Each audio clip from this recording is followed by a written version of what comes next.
महाकाय सूर्यकोटी समप्रभ निर्विघ्नं कुरु मे देव सर्व कार्येषु सर्वदा.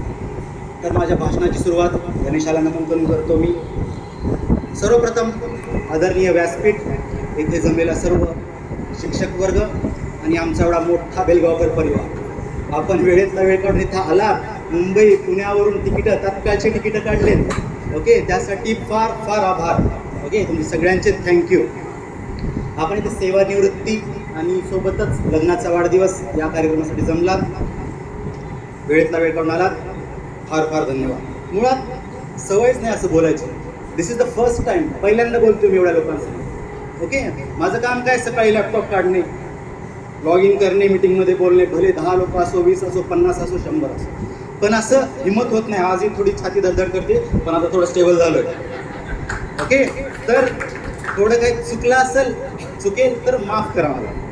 ओके, तर गुरुर ब्रह्मा गुरुर विष्णू गुरुर देव महेश्वर गुरुर साक्षात परब्रह्म तस्मै श्री गुरुवे. आजकाल सर्वजण व्हॉट्सअपला स्टेटस टाकतात, माझे पहिले गुरु माझे वडील. बरोबर आहे ना, माझे पहिले गुरु माझी आई. तर मला सांगण्यास एवढा सार्थ अभिमानात छाती फुलून आली ना, माझे पहिले शिक्षक खरंच माझे पप्पा होते. ओके, काय झालं सांगतो तुम्हाला मी.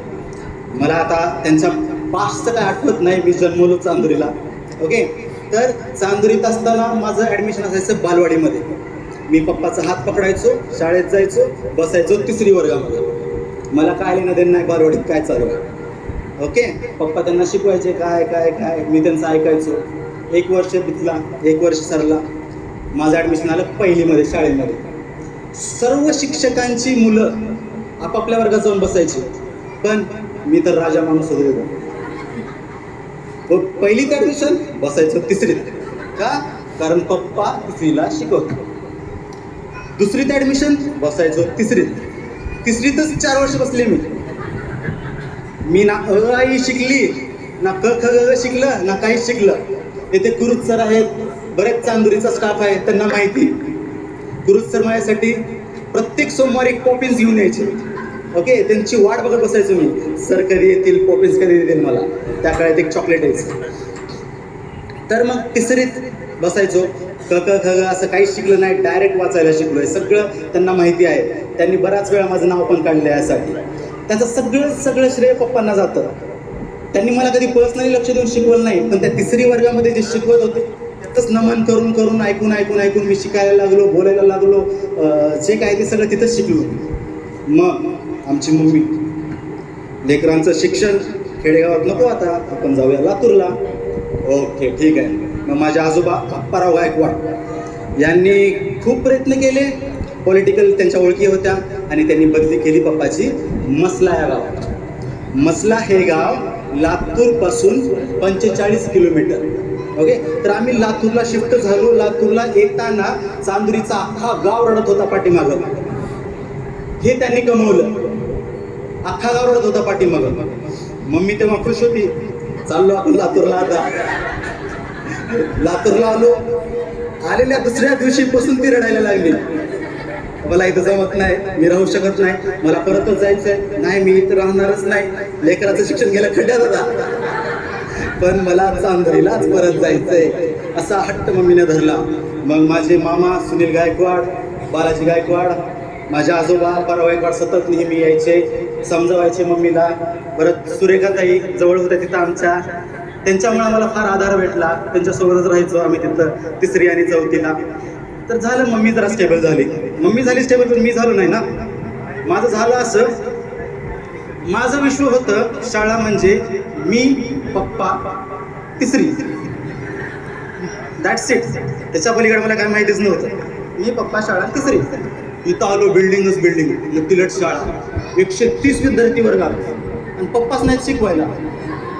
अरे बापरे, म्हणलं आता हे तर होणार नाही आपल्यावर. शाळेत जायचं नाही, बाथरूममधून कुंडी लावून बसायचं. मम्मी बाहेरून मारायची बाहेर आल्यावर. कुंडी लावून बसायचो मी, काय शाळेत जायचंच नाही.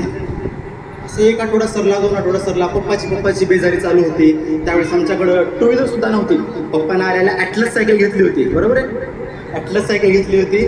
त्यावरती मग ते जायचे. फुटाणे सर, पाखरे सर सोबत, गोजम मोठे सर सोबत मसल्या शाळेला जायचे. 45 किलोमीटर दररोजचं, 45 किलोमीटर जाणं, 45 किलोमीटर येणं, असं दररोजचा 90 किलोमीटरचा प्रवास ते तरी करायचे. तर कंबरदुखीचा कायम त्रास होता त्यांना. हे सर्व आणि सर्व यांनी फक्त आमच्या शिक्षणासाठी केलं. त्यात मुलं शाळेतच जाईनात. आता एवढं करायला पोरगं शाळेतच जाणार होतं, आता काय करावं. मग एका दिवशी आले शाळेत. पहिले वर्ग शिक्षकांची ओळख करून घेतली. कोयडे सर, मला अजूनही नाव आठवतं. तिसरीला अर्ध्यातून आलो होतो मी लातूरला. कोयडे सर यांचा नंबर वगैरे घेतला, त्यांना फोनवर वगैरे बोलले. त्यांनी असं असं आहे, एक युनिक केस आहे तुमच्याकडे बघा. ओके. मग एका दिवशी आले, तरी पण मी जायचो नाही शाळेत. मग एका दिवशी आले, प्रार्थना झाली, सगळं झालं, सगळे मुलं वर्गात गेले. मी गेलो वर्गात. मी वर्गात जाऊन बसलो. त्यानंतर कोयडे सर आले वर्गात. कोयडे सर येऊन बसले बेंचवर. म्हणलं हे काय झालं भाई, क्लास टीचर येऊन बेंचवर बसले. मग पप्पा आले, खडू घेतला, डस्टर घेतला. माझं काय मत होतं, पप्पांनी शिकवावं. मला तेवढंच अपेक्षा होती माझी. पप्पा आले, खडू घेतला, डस्टर घेतला, हे शिकवायला लागले. आपलं तिसरीत असल्याबस त्यांची शाळा कुठे गेली मसलेल्या मला काय माहिती नाही. शिकवायला लागले, शिकवले. 15 मिनिट 20 मिनिट शिकवले त्यांनी. 15-20 मिनिट शिकवलं. नंतर बाहेर मला समजावलं, ते निघून गेले. त्यावेळेस त्या गोष्टीची मला किंमत काय कळली नाही.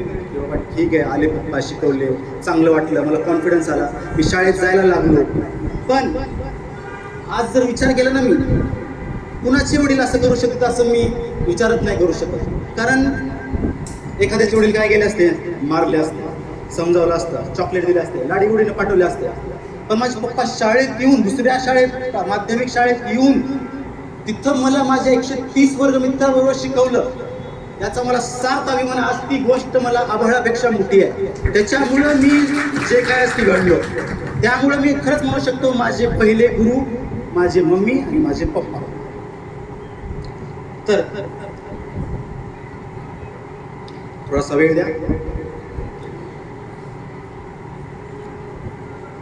हां, ओके. पप्पा बदलले झालं, आता मम्मीसाठी 2 शब्द.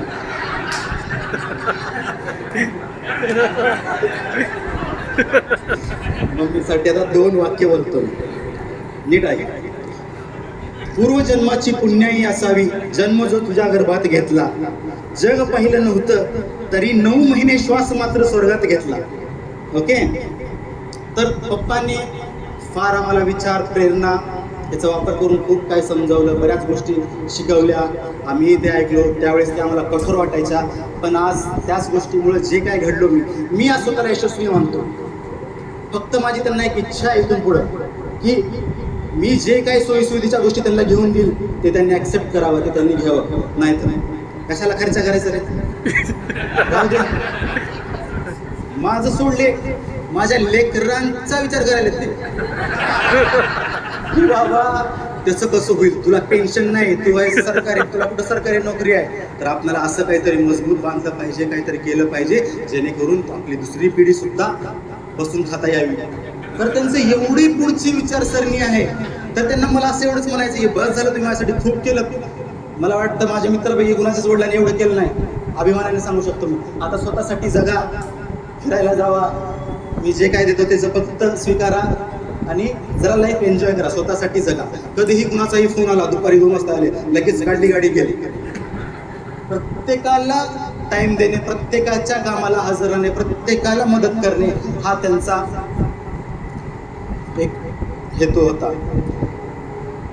तर कधीच कुठल्या गोष्टीची आम्हाला कमी पडू नाही दिली नाही. जसं दिदीनं सांगितलं, आम्हाला प्रत्येक गोष्ट टायमावर मिळाली. मला आठवतं आजही 7वं वेतन लागू झाला होता. पैसे आले होते काहीतरी 30-40 हजार रुपये. त्यावेळेस मम्मी म्हणले सोनं घ्यायचं, आता मेंटेन करायचं, ते करायचं. मग आम्ही म्हणलो नाही पप्पा, आम्हाला पाहिजे कॉम्प्युटर. आता मी 5वीला होतो. पप्पानं आम्हाला थोडे दिवस थांबवले, त्याची व्हॅल्यू कळू दिली, कशासाठी लागणार आहे, काय लागणार आहे, सगळी चौकशी केली आणि आम्हाला त्या वर्षी 5वी वर्गामध्ये मला कॉम्प्युटर घेऊन दिलं. आमच्या इथं कुणाकडेच कॉम्प्युटर नव्हता. पहिला कॉम्प्युटर माझ्याकडेच आला. त्याचा मला खरंच आज त्या गोष्टींची मला किंमत कळत आहे, एक गोष्टींची.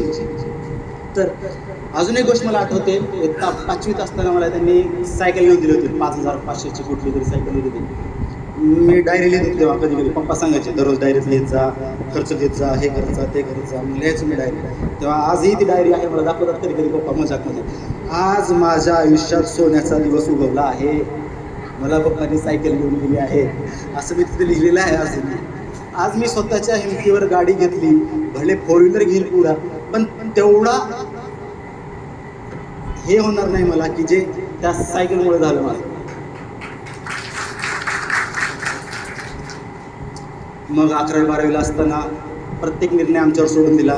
तुला काय करायचं कर, तुला जे ब्रँच घ्यायची ती ब्रँच घे, असं काय फोर्स नव्हतं की हेच कर. पॉलिटेक्निक काय काय लोक म्हणायचे 11वी-12वीला खर्च येतो, लातूरमध्ये 3-3 लाख रुपये खर्च होतात त्यावेळी शिक्षणासाठी. आणि काही लोक म्हणायचे पॉलिटेक्निक आणि SMच असते हो, 11वी-12वी कशाला करता, कशाला खर्चात पडता एवढं.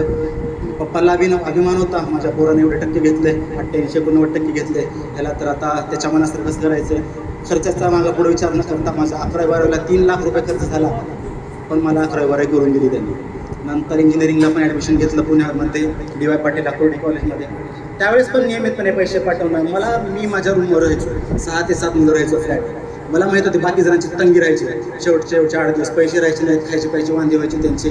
पप्पा मला 10 तारखेलाच 1 तारखेला पैसे पाठवायचे. 10 तारखेला पैसे आहेत ना, पाठवू का 2000 रुपये, संपलेत का पैसे. प्रत्येक वेळेस त्यांनी त्याच्यात पप्पा आहेत तो तुम्ही दिलेले त्यातले सेव्हिंग करायलो मी. त्यांना माहिती आहे आज मी त्यांनीच दिलेल्या पैशातून त्यांना मी AC घेऊन दिला, दीदींना 15-20 हजार रुपये दिले, सर्व काय केलं. पण त्यांना असं वाटायचं की माझ्याकडे पैसे नाहीत, पण एवढंच सांगायचे की फालतूचा खर्च करू नकोस, योग्य त्या गोष्टीवर खर्च करा, एवढंच सांगायचे. तर मला या दोघांचा सार्थ अभिमान आहे. तर आज मला ह्या दोघांचा एक मोठा दिलासा आहे. मी आज जगाच्या पाठीवर किंवा कुठंही काही करायला गेलो, तू कर मी आहे पाठीमागं, तू कर मी आहे मागं, असं त्यांचं व्यक्तिमत्व आहे. तर मी फक्त ह्या व्यासपीठावर निमित्त कधीच त्यांना थँक्यू म्हणलं नाही. आज सुद्धा मी हॅपी ॲनिव्हर्सरी म्हणलं बघ मला नाही, ते फक्त हर्ट टू हर्ट कनेक्शन आहे. त्यांना कळलं, मी विश केलं बस. मी आजही म्हणलं नाही, अजून स्टेटस पण टाकलं नाही. तर अशा गोष्टी आहेत. तर ह्या दोघांचा मला फार मोठा दिलासा आहे. एक वाक्य ऐकलं होतं, सादर राहणीमान उच्च विचारसरणी, जे मी माझ्या पप्पामध्ये बघतो.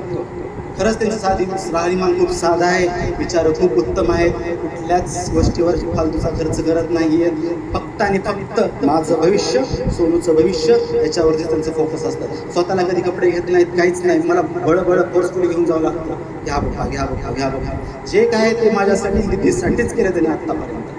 त्यामुळे परत तुमचे फार फार आभार, धन्यवाद. फक्त इथून पुढं माझी एवढीच इच्छा आहे की सांगितल्याबरोबर फिरायला जाऊ आपण. आता जे काय आहे ते फक्त ॲक्सेप्ट करा माझ्याकडून. तर एवढं बोलतो मी. आणि मुळात आज सेवा गौरव यासोबतच यांच्या लग्नाचा वाढदिवस आहे. यांच्या लग्नाच्या वाढदिवसासोबत पप्पांची छोटे बंधू भाषण केले, मदत कांबळे, आम्ही त्यांना प्रेमाने नाना बोलतो. नाना आणि नानी यांचाही आज लग्नाचा वाढदिवस आहे, 31वाच. आणि माझी मोठी ताई सुनीताताई आणि विनायक भाऊ यांचाही आज लग्नाचा वाढदिवस आहे. आणि सुनीताताईचा बड्डे सुद्धा आहे. तर या सगळ्यांचं लग्न एकाच मंडपात झालं होतं बेलगावमध्ये, आज 31 वर्षापूर्वी. आणि आज तो प्रसंग परत एकदा आलेला आहे की आपण त्यांचं एक ॲनिव्हर्सरी परत करूया इथं, आणि तो क्षण परत एकदा उद्भवूया इथं. तर यासाठी आपण सर्वजण जमला. तर आपण यानंतर काय करूया, आभार व्यक्त झाल्यानंतर पप्पांचा एक सेवानिवृत्तीचा केक कट करूया. त्यानंतर बाकी सगळ्यांना ज्यांचे आज आहेत, माझे नाना नानी, माझे आदरणीय नाना नानी, ताई भाऊजी, मम्मी पप्पा, या सगळ्यांचा एक ॲनिव्हर्सरीचा केक करूया आणि या कार्यक्रमाचा जल्लोष करूया. तर सर्वांचे आभार, थँक्यू सो मच. जय हिंद, जय महाराष्ट्र.